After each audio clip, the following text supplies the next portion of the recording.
ทดสอบนะตอนนี้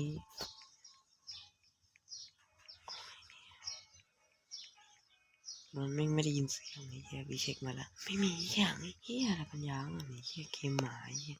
ไม่กูลืมปรับไอ้เหี้ยปรับเหี้ยอะไรแม่งปรับให้ดูสวยตาเหมือนมีไอ้เนี่ยมียาวอ่อนนะไอ้สัตว์เฮ้ยเหี้ยมันไอ้นนท์เหี้ยไอ้นนท์อยู่ไหนไอ้หน้าไอ้ควาย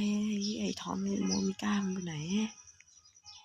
AFK ไม่สนลูกหน้าลูกตาย AFK อะไรปัญญาอ่อนดูดิปัญญาอ่อนกูเก็บของนี่กันเพื่อเหี้ยมันกูนี่ดิปัญญาอ่อน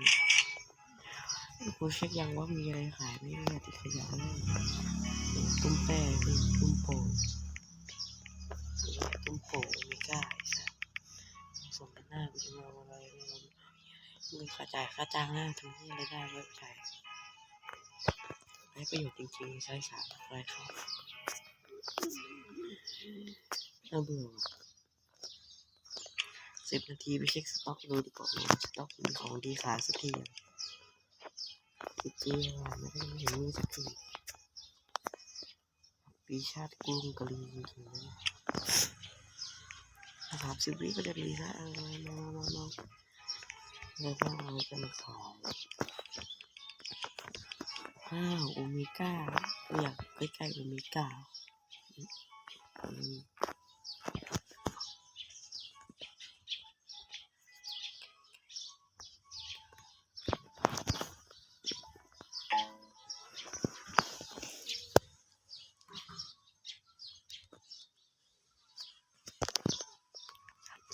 โอ้โห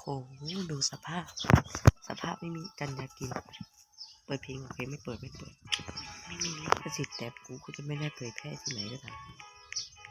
แต่ในโซเชียลมันมีที่ฟ้อง